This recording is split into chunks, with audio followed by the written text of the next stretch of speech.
Emptiness is that in which all arises and returns from. Buddha said that reality arises from emptiness, a non-dual and infinite source. For instance, the chair you're sitting on, the computer you're looking at, and even your body is arising in this moment from emptiness. To better illustrate this, think of a dream. In this dream, there's an elephant in you. So you think, this is me, and that is the elephant. They have the appearance of being two separate entities. However, when you wake up, you realize that both yourself and the elephant were both manifestations of your dreaming consciousness, the source of both this dream and an infinite variety of other possible dream worlds. Another way to picture emptiness is as the page of a book. The page of a book without words can be understood as being emptiness. While the page itself relays no message, there are an infinite variety of words, sentences, and stories that can be placed upon the page. So emptiness can be understood as a field of potential in which every possibility arises from. To begin to understand this, we'll have to redefine our understanding of material reality. We'll then find out that this emptiness, also known as the Tao in Taoism and the Brahman in Hinduism, seems to strongly parallel the concept of the quantum field within quantum physics. Let's first explore the nature of what appears to be material reality.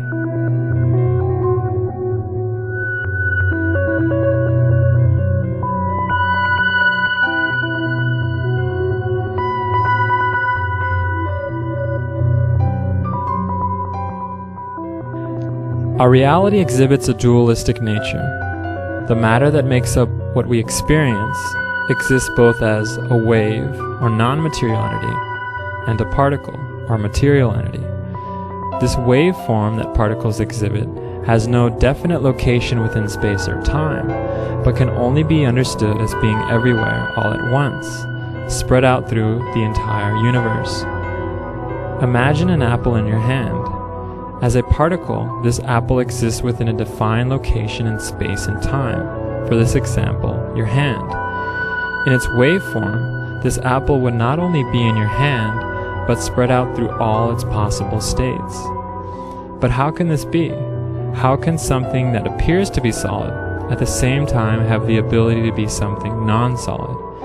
And how can something that appears to have a definite location in space and time also be able to exist spread out over a large region of space? As astounding as this may sound, the experiment that confirmed this has been repeated thousands of times with the same result, and what at first came as a shock to the physics community inevitably became a well-known and accepted fact. The thing that determined whether or not particles behaved like waves or particles was ultimately found to be the very thing that was observing this phenomenon: human consciousness. A particle's quality is not predetermined, but defined by the very mind that's perceiving it. So what appears to be solid reality is actually just one side of two underlying aspects of reality, that of wave and that of particle.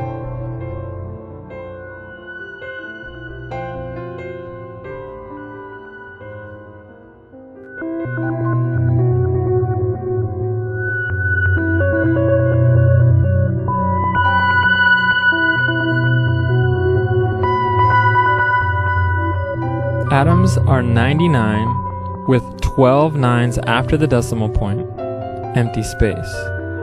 Again, this forces us to redefine how we see both ourselves and reality. If our bodies and everything around us is mostly empty space, then why do things have the appearance and feel of being solid objects?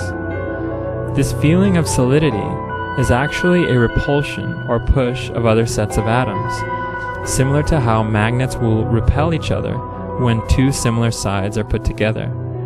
Our hands, feet, fingers never really touch anything, but are actually experiencing a repulsive force that gives us the illusion of solidity.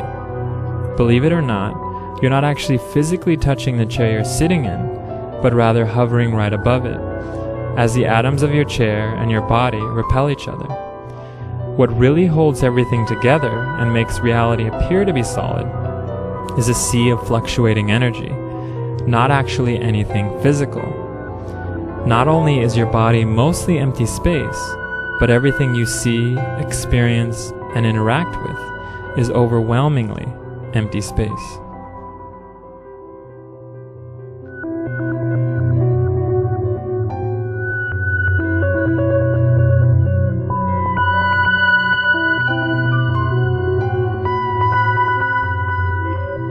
In quantum physics, we have what's called the quantum field.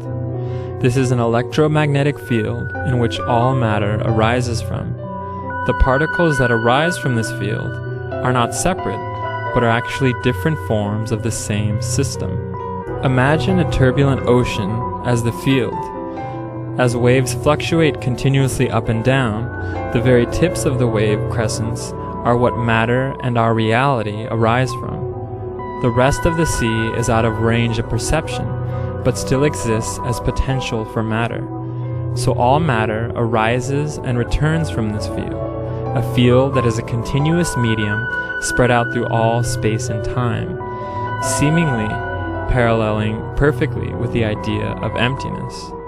From this field arises not only all the particles we perceive, but the very foundations of each and every atom that holds both ourselves and the universe together.